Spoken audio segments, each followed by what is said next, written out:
Voyons le quiz sur le son. Première question. Un signal sonore se propage. Alors on a dit qu'il y avait besoin d'un milieu matériel, donc de particules, de matière. Donc dans un fluide, bien évidemment, et donc gaz ou liquide, et dans un solide.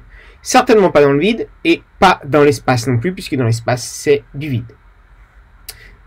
La fréquence d'un phénomène périodique. Donc on avait dit que F était égal à 1 sur T, ou T égal à 1 sur F, donc la fréquence c'est bien évidemment l'inverse de la période. Et on avait dit que c'était le nombre de fois que le signal se reproduisait par seconde, donc que ce phénomène se reproduit. D'accord? Donc l'inverse de la période est le nombre de fois qu'il se reproduit par seconde.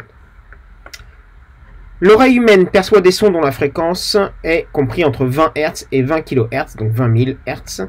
Ça, c'est à connaître par cœur, c'est le domaine des sons audibles. Ensuite, les deux sons enregistrés ci-dessous, non pas. Alors, vous voyez que globalement, même c'est pas globalement, le motif rouge et bleu, voilà, le rouge il part de là, il va là, etc. Il remonte jusque là, et le bleu il va de là à là. Il a la même durée, d'accord, donc il a la même période. Ils ont donc la même hauteur. La hauteur, c'est la fréquence. C'est caractérisé par la fréquence. Donc ça, c'est pas bon. Par contre, vous voyez que malgré tout, même s'ils ont la même période et la même fréquence, ils n'ont pas la même forme. Donc ça veut dire que ça va être perçu de façon différente à l'oreille. C'est donc le timbre qui est différent. Ils n'ont pas, s'il y avait une négation, non pas le même timbre. Et donc, vous voyez que ici, la bleue s'arrête à 20 millivolts, alors que ici, elle va à un peu plus de 30. Donc, il n'y a pas la même amplitude, donc ils n'ont pas la même intensité sonore. L'amplitude, ici, d'accord, à ne pas confondre avec la hauteur qui est la fréquence, c'est l'intensité sonore. Donc ici, ils n'ont pas le même timbre et pas la même intensité sonore. La hauteur du son est liée, donc j'ai dit précédemment, c'est lié à la fréquence du signal. La hauteur. Uniquement la fréquence. Le niveau, ici, il y a marqué niveau d'intensité sonore L, c'est en décibels. Ce qui est en watts par mètre carré, c'est I, l'intensité sonore. Mais là, le niveau d'intensité sonore, L, en décibels. Donc certains ont juste mal lu. Question 7. Le niveau d'intensité sonore, L, et l'intensité sonore, I. Alors, varie dans le même sens. Oui, parce que si I augmente, L augmente. Donc ils évoluent dans le même sens. D'accord? Par contre, ils ne sont pas indépendants.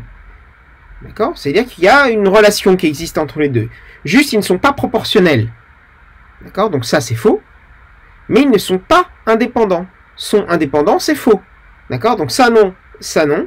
Et ils varient dans le même sens. Donc une seule... Il y avait à cocher. Varie dans le même sens uniquement. L'exercice, maintenant. Donc,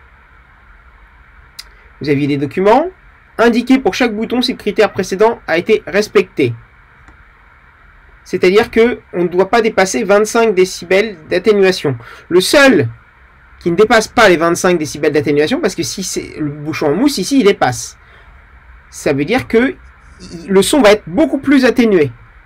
Donc, oui, pour le bouchon moulé en silicone. Uniquement. Le bouchon en mousse atténue davantage les sons aigus.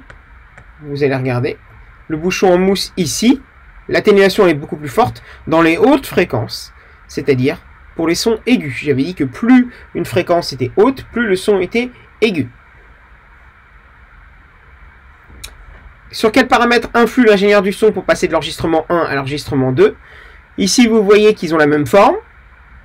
Ils ont la même période, la même fréquence. Donc, c'est pas là-dessus. Par contre, vous voyez que ici, il est à 2 volts en amplitude, alors qu'ici, il est à presque 6. Donc, il a joué sur l'amplitude du signal, donc l'intensité. Ici, donc, c'était l'amplitude.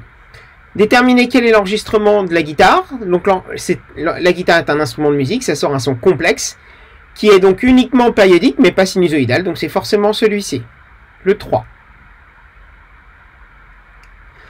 Déterminer l'atténuation en décibels qui correspond au son émis par la guitare par le bouchon en silicone par le guitariste. Donc il fait aller. Vous voyez que Ici, bah, on ne sait pas lequel prendre. Donc, il faut aller calculer la fréquence. La fréquence du son de la guitare, c'est là. Donc, vous deviez calculer la fréquence du signal et vous trouviez 500 Hz. À 500 Hz, ici, on est à 20 décibels d'atténuation. Donc ici, c'était 20.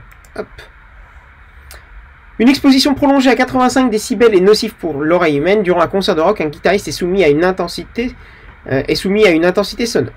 Déterminer le niveau d'intensité sonore correspondant à l'intensité I. Donc, l'intensité I émise par la guitare, on vous la donnait. Elle émet une guitare, l'intensité sonore I émise par une guitare vaut 1 10-3 watts par mètre carré. Pour connaître le niveau d'intensité sonore, il fallait regarder ça. À 10-3, là il y a 10-2, 10-4, à 10-3 on est là. On est à 90 décibels. Donc ici, il fallait marquer 90. Et il y a sur scène 4 guitares. Donc on avait dit qu'à chaque fois qu'on doublait, on prenait 3 décibels. Donc s'il y avait eu deux guitares, bah ça aurait fait plus 3, donc 93. Et s'il y a 4 guitares comme ici, bah ce sera encore doublé, donc plus 6 décibels, ce qui fait 96. Au total, 3 plus 3. À chaque fois qu'on double, on prend 3 décibels. Merci à tous.